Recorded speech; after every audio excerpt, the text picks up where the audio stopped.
There we get it. I've got a model, I must say, in Australia that moved, and she came from Pageant's essay. Okay.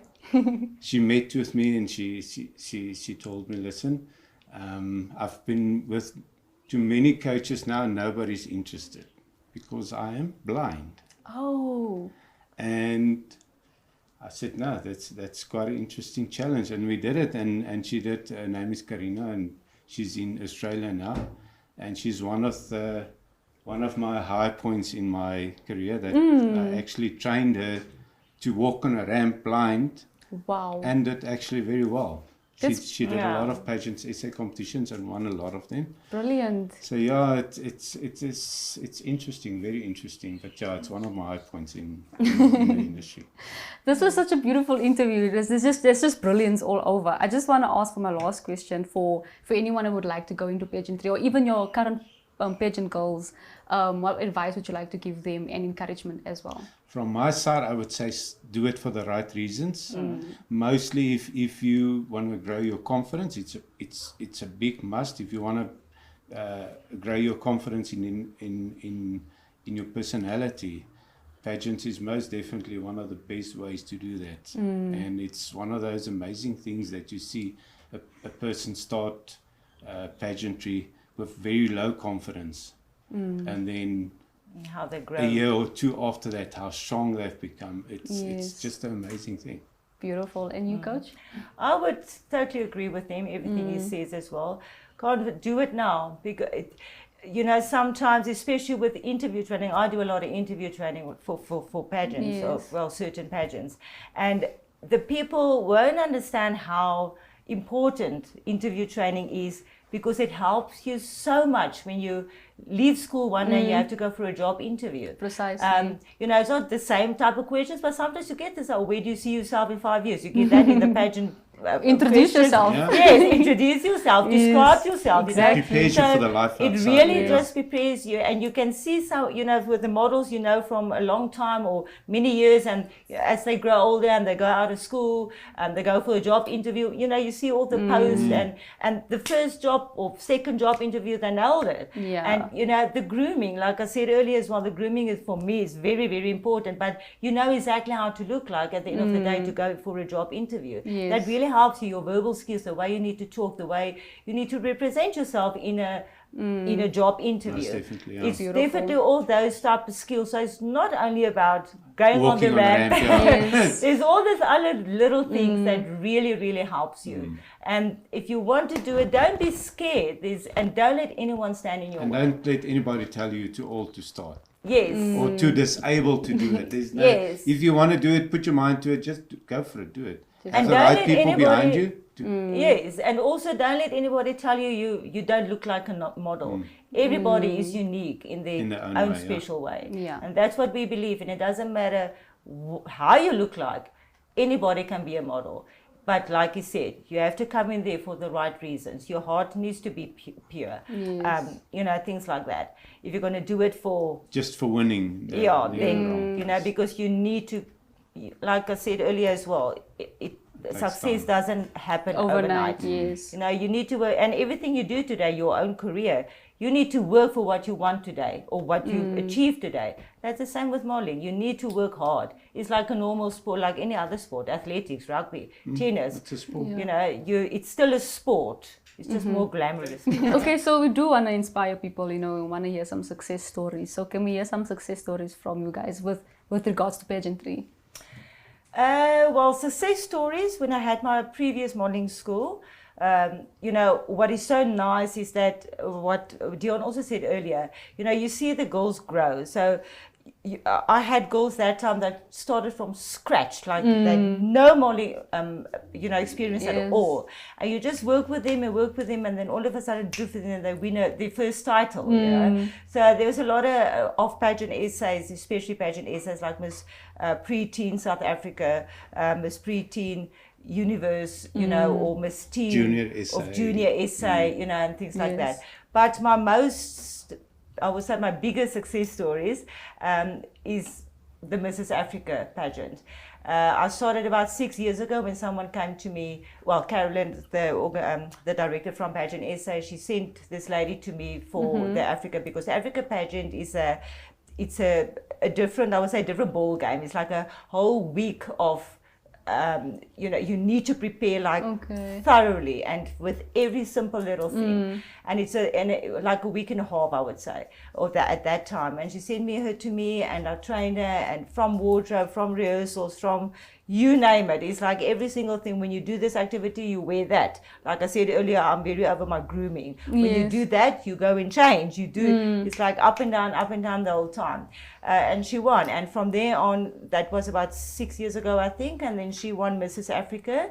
A year after, they sent me another one, or she actually sent me another one. Oh. And she did the Mrs. Africa Classic. And that is from, I think, for 45 years and older, or 50 years and older. So I trained her in the Mrs. Classic. She won. Wow. A year after, I got actually two, one for Mrs. Africa finalist and a Mrs. Classic finalist. So it's like two different age groups, and they both won. And and then after that, another one, and actually the Mrs. Africa, the reigning one until now. So for about 6 years or 7 years, I can't remember, I always say 7 wins in 6 years, because the 1 year were 2. Yes. So that is just how I train them, and that is how my success. You're an expert. You're an expert. What can I say? What can I say? I think like we said earlier, the biggest thing is the passion you have, and you just really go all out, and you put everything in, and that extra mile you go with them, and that is how it's just success at the end of the day. It flourishes. Yes, so And then over to you. But obviously, for me, we've had a lot of success stories locally in toddler and tween of the world. Like we've tried with my daughter Natalie, we've tried it for 11 years. We've won it before, but we've never had the highest title score for toddler and tween. So that is one of her achievements, and last year she won the highest score for the competition. Oh, good. And then there's obviously Pageant Festival, one of the nicest pageants in the industry, where the kids have a lot of fun, where they actually don't just do pageantry, they do actually like a little bit of a drama play before they actually do their ramp. Okay. So we've got a lot of kids there that does very well there, and win a lot of the age categories. And then overseas, one of my coaches, Luzanne from Pretoria, we trained very hard for Miss Grand SA, and she won that one. Nice. And then we've got Jenna Bissett. She won Miss International Princess SA America and USA. Wow. She went overseas and she did very well. She won that one. And we've got two girls, the Bella girls, that's going overseas to the US. I think this year that we're busy training. So yes, I must say the girls at SA All Stars, they do very well because they do it with passion. Awesome. And I mean, that is a very, very important ingredient. If like Luzanne, she's passionate, all our coaches is passionate. So if you got to, like she says, lead by example. So if you're passionate about it, you actually carry that passion over to the kids. And if they do whatever they want to do on the pageant industry with passion, they will be successful. Yeah. And then I want to ask concerning competition and maybe various other modeling agencies. What is the competition landscape for you guys? How do you interpret it? The landscape is very big. There's a lot of competitions out there, and unfortunately, it's not possible for us to support all the competitions, and that's why our parents are open to do any competitions. Obviously, they run it past the coaches to see that they've got the right outfits and the equipment to be successful there. But we don't encourage parents to go to specific competitions. Yeah. We train according to the competition that the parents have entered for. Oh, okay. So the landscape is quite big, and most of them, they do a 1.5 ramp, but the criteria changes whether your clothing is evening or casual. So for that type of reasons, we don't tell the parents what to do. The parents tell us they want to do this competition or that competition, Okay. and then we'll lead them accordingly. Okay. Do you encounter difficult parents? I don't know who encounters them more, you or the coach. I must say we are very strict when it comes to parents. Like I say, the rules in we SA have. All Stars is very strict when it comes to your behavior at competitions. So yes, you do get difficult parents, but yes, they need to stick to SA All Stars rules in order how they behave themselves at competitions. I think it's also just the way you need to, how you handle them. You know, you need to do it obviously in a professional way, but you also need to explain to them, say for instance, they're not happy about whatever the outcome was or the result was, you know, at whatever pageant today. But we need to explain to them, and especially, and please don't take it the wrong way, but there's a lot of new parents that comes in the industry for the first time, and then they expect their children to win. You know, in the first 2 or 3 competitions they must win. It's not.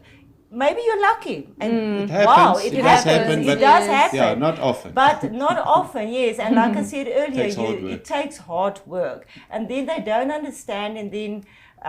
Dit is wanneer die tantrumies nou gegooi word or whatever. Not in a bad way, but I'm just saying, you know, they're getting upset. But then we need to explain to them, this is, you know, it takes years of experience, and it's going to take a long time.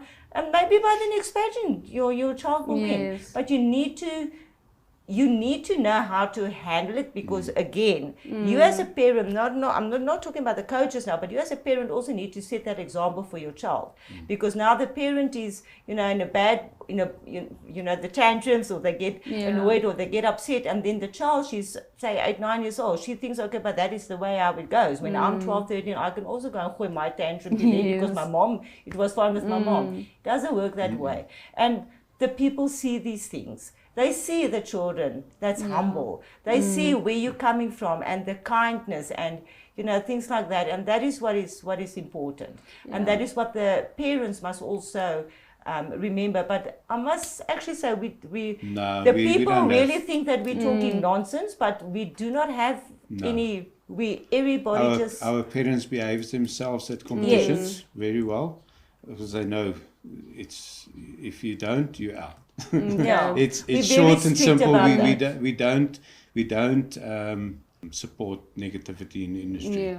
So we rather try and focus on the positive. If you are going to be a negative in the industry, we're going to cut you out quick as that. I think it's the same way you learn to win. You must learn to take a loss. Yes. But like I say, when we get parents and new parents, we explain it from the beginning. This is how we work. We're very strict on these rules. In order to change the industry to become positive, we need to cut out the negative. So if you're going to be negative, you need to know from day one that doesn't work that way. But I must say, we haven't had parents that's been negative and behaving badly, and like I say, we haven't had that part in the industry that we had to ask people to leave, that sort of thing, because most of us are fun. We all get along very well. So all our parents and coaches are getting along very well. So we've never had really bad experiences with parents at competitions. And also a very important thing to remember, you lose with grace and you win with grace. Definitely beautiful. And always congratulate the person next to you. It doesn't matter from where you are, what school you are, what bowling, whatever. Be nice. It's a day. Be kind. It's a time to shine. It was, and it was your time for shine will come. Maybe you had your time already. Now it's her time. But in Afrikaans you say gun dit vir almal. Daar's gun vir almal die son oor jou skyn, of wat is dit nou? Praat ek so baie Engels, ek kan nie in Afrikaans praat. Laat die son oor jou skyn, of whatever. Almal kry hulle tydjie. Ladies and gentlemen, sorry, wait, I have to thank you guys first. Thank you so much for being here today. Really, it's been awesome. Thank you so much for having us. It was a real honor to be here. Okay, and to our viewers, thank you for watching. That's Candice Freeman from the Pageant Perspective podcast. See you guys again next time. Bye. Bye.